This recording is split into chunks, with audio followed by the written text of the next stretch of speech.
Salam, selamat pagi, salam sejahtera bagi kita semua. Sebelum kita memulai aktivitas kita hari ini, marilah kita bersama merenungkan firman Tuhan.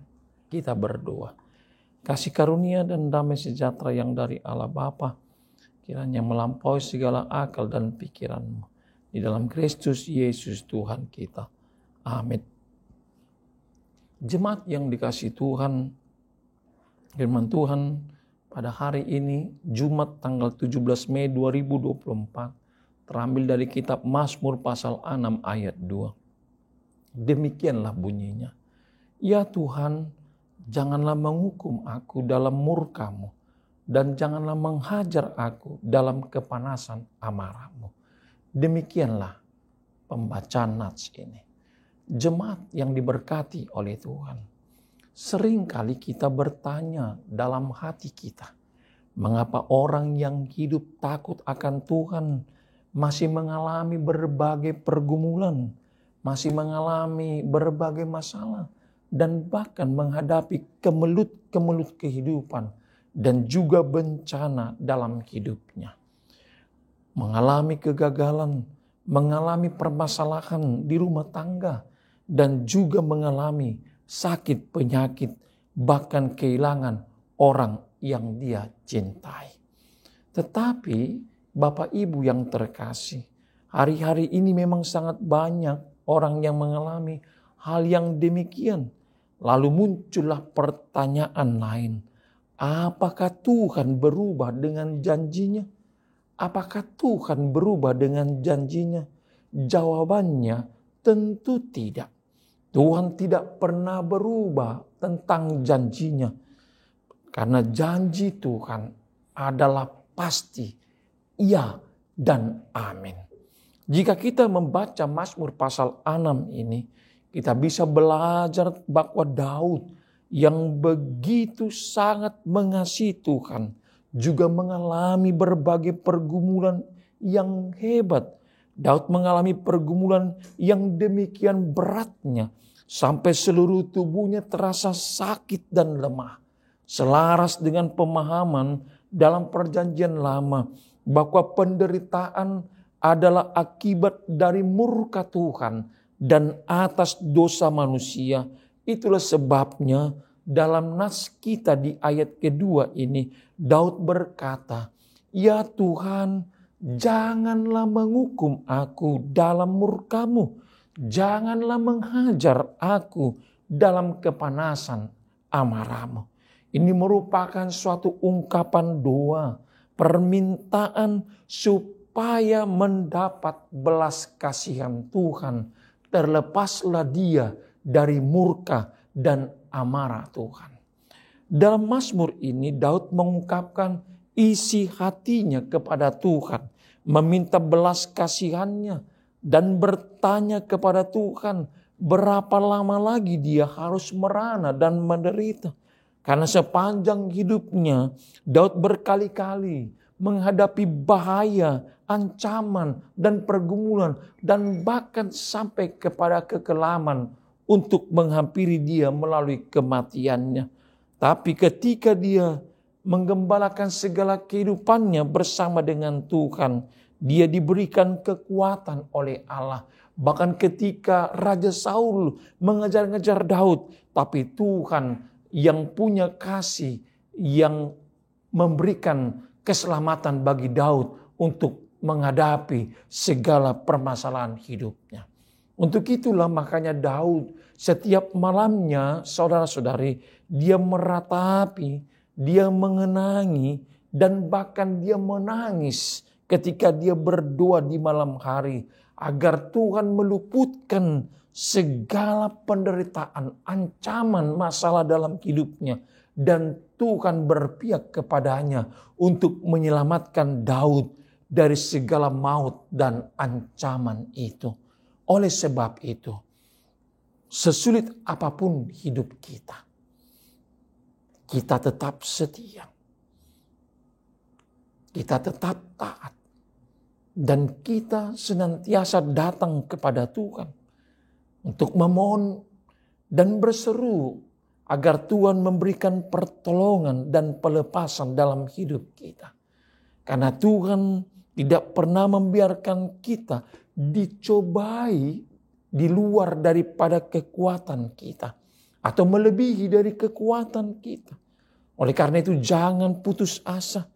Kita selalu mengingat dan mengaminkan selalu ada jalan Tuhan yang terbaik pada saat-saat kita mengalami akan penderitaan dan ancaman tersebut.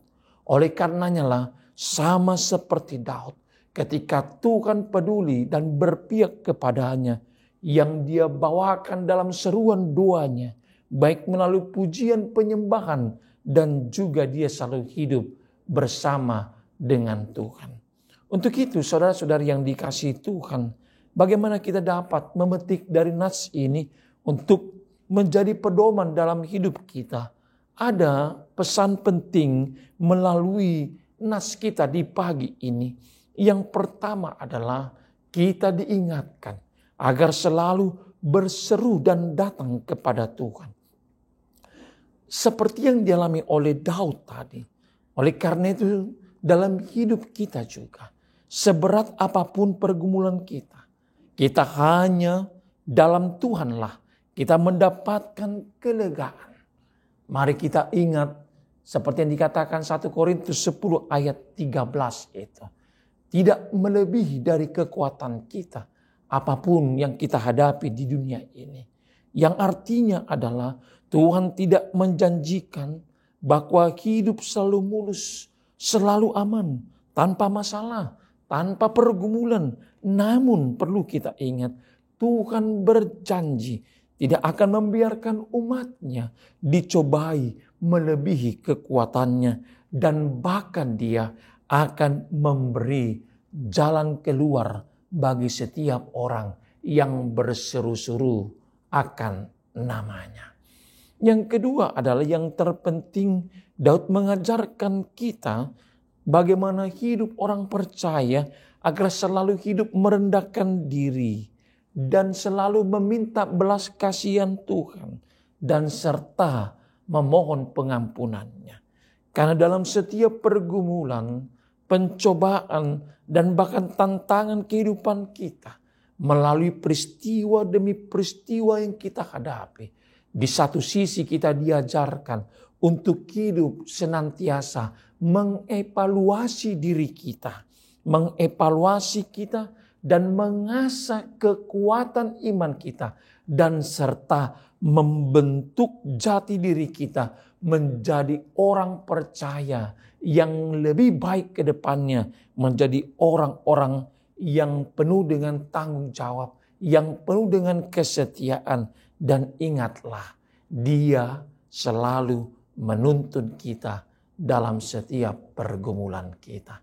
Dan yang terakhir, Daud memberikan pengajaran bagi kita agar setiap umat yang percaya selalu menaruh harapan, percaya penuh kepada pertolongan Tuhan. Karena di akhir setiap doa yang dilantunkan oleh Daud, dia selalu dijawab oleh Tuhan dengan kelegaan, dengan keyakinan. Dia percaya pertolongan Tuhan akan nyata dalam hidupnya. Maka Daud semakin diberi kekuatan kepadanya. Untuk itu, marilah saudara-saudari yang diberkati oleh Tuhan, jika kita menjadikan Dia sebagai sumber kekuatan dalam hidup kita, maka tidak ada pergumulan yang terlalu berat untuk kita lalui. Bersama Tuhan kita diberikan kekuatan. Amin. Ialah Bapa kami yang di surga, kami bersyukur dan berterima kasih atas kebaikan dan kemurahan-Mu yang mengantarkan kami menikmati hari yang baru dan pengharapan yang baru pada hari ini. Dan kami telah dipenuhi dengan kebenaran firman Tuhan di dalam setiap perjalanan hidup kami, agar kami selalu menaruh harapan hanya kepada Tuhan, berseru-seru dan datang kepada Tuhan, meminta belas kasihan kepada Tuhan. Dan kami selalu percaya Tuhan akan menolong kami. Untuk itu jika kami menghadapi akan pergumulan, ancaman, tantangan, baik permasalahan demi permasalahan kehidupan kami, Engkaulah sang penolong kami. Untuk itu Bapa, berilah kekuatan dalam hidup kami melalui Roh Kudus-Mu, agar kami semakin dimampukan, karena Tuhan telah berjanji ketika kami bersama dengan Dia, yaitu Tuhan Yesus Tuhan kami, yang menjadi sumber kekuatan dalam hidup kami, maka tidak ada pergumulan yang terlalu berat untuk kami lalui. Bapa di sorga, kami serahkan seluruh hidup jemaat-Mu, mulai dari anak-anak kami, dan juga kaum ibu, kaum bapak, kaum lansia, dalam kegiatan satu hari ini. Kiranya Tuhanlah yang berdaulat atas hidup kami, jaga, pelihara, antarkan kami Tuhan, untuk menikmati dan meraup akan berkat dan sukacita, serta kebahagiaan pada hari ini. Di dalam Kristus Yesus kami berdoa dan mengucap syukur. Anugerah Tuhan kita Yesus Kristus, kasih setia Allah Bapa, dan persekutuan Roh Kudus kiranya yang menyertai dan memberkati kamu sekalian. Amin.